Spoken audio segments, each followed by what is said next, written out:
안녕하세요. 오종혁 선생님입니다. 자, 여러분들의 수능 특강, 수능과 여러분의 고3 내신을 위해서 열심히 지금 수업을 하고 있습니다. 그렇다고 뭐 고3만 필요로 한 건 아니고요. 고1, 2 분들도 강의 들으셔도 문제는 없습니다, 여러분. 아셨죠? 자, 김현감호라는 소설, 설화인데요. 설화 중에 우리 전설에 해당됩니다, 여러분. 제목이 김현이, 자, 원성학대 신라의 화랑이죠. 김현이 호랑이. 처녀로 변신한 이 호랑이를 감동시킨다라는 그러한 뜻입니다, 여러분. 자, 전체 줄거리는 한번 여러분이 읽어보시면 되겠고요. 그렇죠? 어렵지 않으니까요. 또 핵심 정리에 가시면, 주제에 가시면 정성스러운 기도의 위대함, 그렇죠? 그렇죠. 그 김연이 그 기도를 했지 않습니까? 그리고 헌신적 사랑의 숭고함, 그렇죠. 이 두 가지가 핵심적인 주제라는 거 좀 기억하시고요. 갈래는 이제 이 설화의 갈래는 이제 사찰 연기 설화라고 그래가지고요. 사찰을 세우게 되는 그러한 근원이 되는 설화입니다, 여러분. 아셨죠? 사찰을 만들게 된 내력 이런 거죠. 변신, 그렇죠? 우리 호랑이가 처녀로 변했잖아요. 변신형 설화입니다, 여러분. 또 삼국유사에 나오는 감통 부분이라는 곳에 실렸고요. 5권. 감통이라는 건 말 그대로 뭡니까? 인간이 지극한 정성이 미물인 짐승, 즉 호랑이죠. 여기서는 감화시킨다는 뜻입니다, 여러분. 아셨죠? 예. 근데 서술상 특징을 보시면 인과관계, 자, 인과관계에 의한 사건 구성으로 서사문학의 짜임새를 잘 갖췄습니다, 여러분. 그러니까 이 설화의 특징 중에 인과관계가 뚜렷하다는 거 좀 참고하시고요. 호원사라는 사찰 창건에 관한 내력을 담은 사찰 연기 설화고요. 또 호랑이가 인간의 미덕인 의리를 지킵니다. 또 희생정신도 있어요. 그래서 인간에게 뭘 줘요? 교훈을 줍니다, 여러분. 아셨죠? 또 호랑이를 두려운 존재로 여겼었잖아요. 근데 그 당대인들의 그 사고방식이 반영된 작품이다라는 거죠. 예. 또 신기하고 아주 신비하고 기이한 또 환상적인 요소를 가미한 전기성이 강한 작품이라는 거. 또 호랑이가 인간으로 변하죠. 변신 모티브를 활용했다 이렇게 정리하시고 또 통일신라 시대의 불교적 색채를 엿볼 수 있죠. 우리 통일신라 시대 때는 불교가 국교였지 않습니까, 여러분? 또 불교적 권선징악을 또 강조합니다. 아셨죠? 예. 자, 그다음에 네 번째 우리 김연과 처녀의 대화 전개 양상을 볼까요? 우리 소설이나 이런 그 서사 문학을 만약에 시험에 낸다 그러면 우리 대화 전개 양상을 묻는 경우가 많잖아요. 그렇죠? 말하기 방식 이런 거. 예. 호랑이 처녀는 어떤 말하기 방식을 합니까? 김연과의 사랑을 소중히 여기죠. 그리고 스스로 희생을 선택한다라는 말하기를 하고 있지 않습니까? 그래서 김연은 호랑이와의 만남이 인륜의 도리를 어기는 것이라도 하늘이 준 운명이라면 받아들여야 된다. 그러니까 운명에 더 초점을 맞추는 겁니다, 여러분. 처녀는 어떻습니까? 자신의 희생으로 많은 이로움이 생기죠.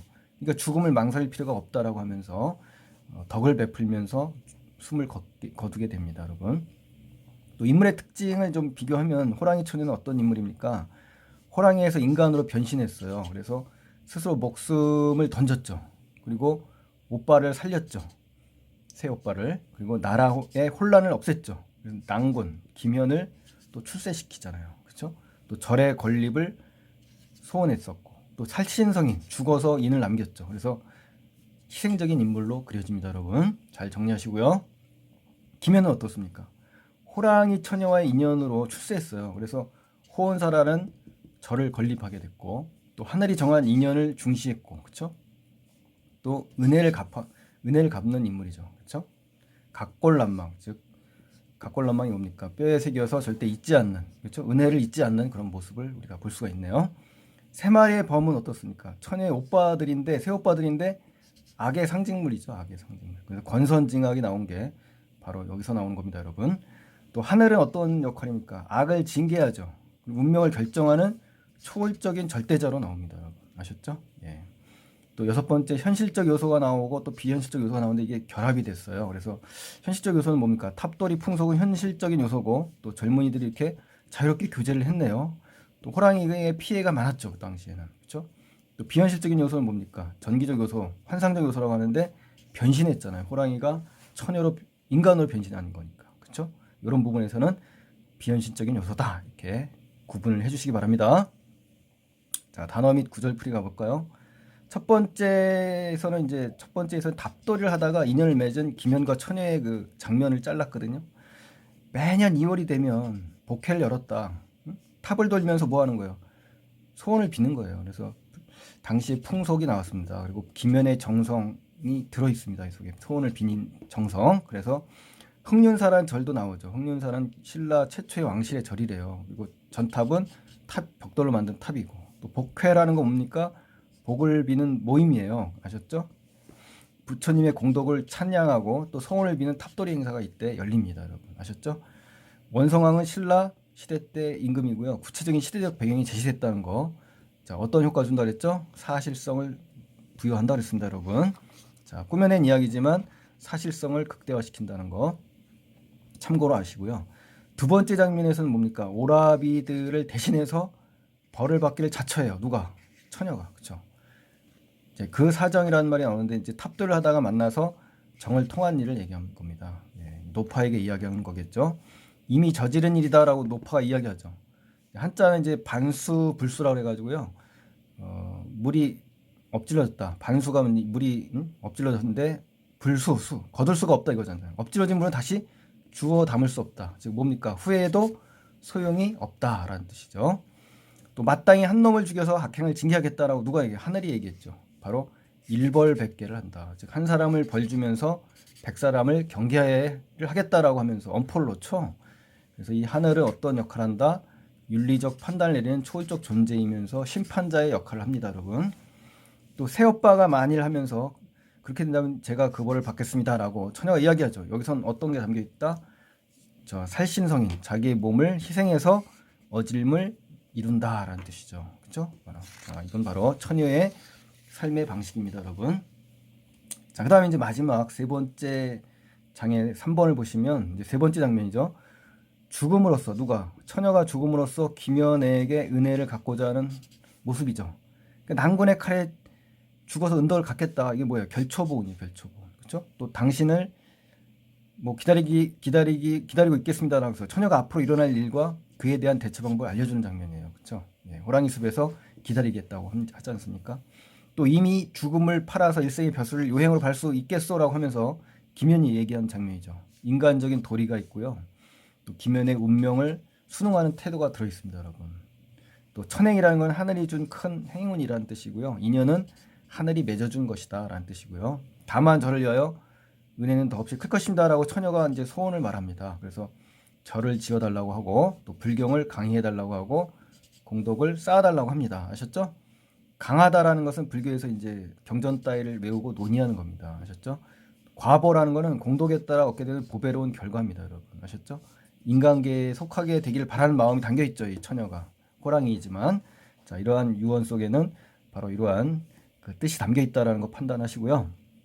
네 번째 장면으로 가시면 스스로 목숨을 끊습니다. 그래서 김연에게 보훈하는 호랑이 처녀의 모습이 담깁니다. 그래서 호랑이가 처녀로 변했죠. 그렇죠?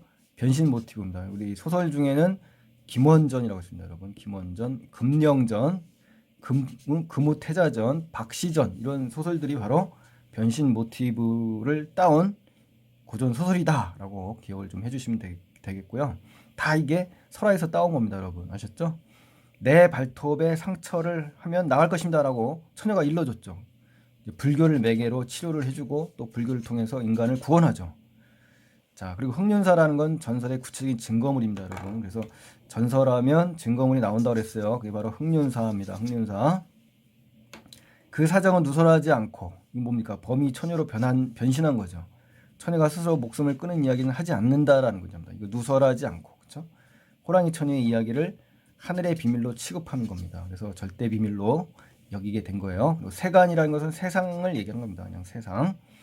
자, 마지막 다섯 번째 장면입니다. 호원사를 건립했어요. 호원사. 그렇죠? 호랑이 처녀의 은혜를 갚는 김연의 모습이 담겨 있는데요. 이 김연은 등용된 뒤 은혜를 갚았죠? 예. 결초보온했습니다. 또 호원사는 뭡니까? 전설의 구체적인 증거물입니다. 우리 증거물이 지금 그 흑륜사와 호원사가 나왔네요. 절 두 개. 그렇죠? 예. 사원 연기설화. 자, 이게 뭡니까? 절을 세운 유래에 관한 설화라는 거. 예. 설화의 종류가 나왔네요. 법망경은 이제 불교 경전의 한 종류입니다. 그래서 또 강설, 강론하고 설명해달라. 강설이에요. 김연은 죽을 즈음에 전기를 적었다. 그렇죠. 글을 쓰게 된 동기가 제시됐다는 거 아시기 바랍니다. 마지막으로 논호림은 호랑이 숲을 논한다라는 뜻이에요, 여러분. 아셨죠? 자, 그래서 그렇게 어려운 작품은 아닌 것 같아요, 여러분. 평범하고 재미있고 또 가벼울 수가 있으니까요. 내용 자체를 좀 읽어가면서 여러 번 파악을 해주시고 단어 같은 경우도 정확하게 기억을 하시면서 공부를 해주는 것이 정말 좋을 것 같습니다, 여러분. 자, 그럼 오늘 수고 많이 하셨고요. 자, 복습 꾸준히 하시고요. 다음 강에서 또 만나게 뵙겠습니다, 여러분. 구독, 추천, 좋아요 부탁드립니다. 감사합니다.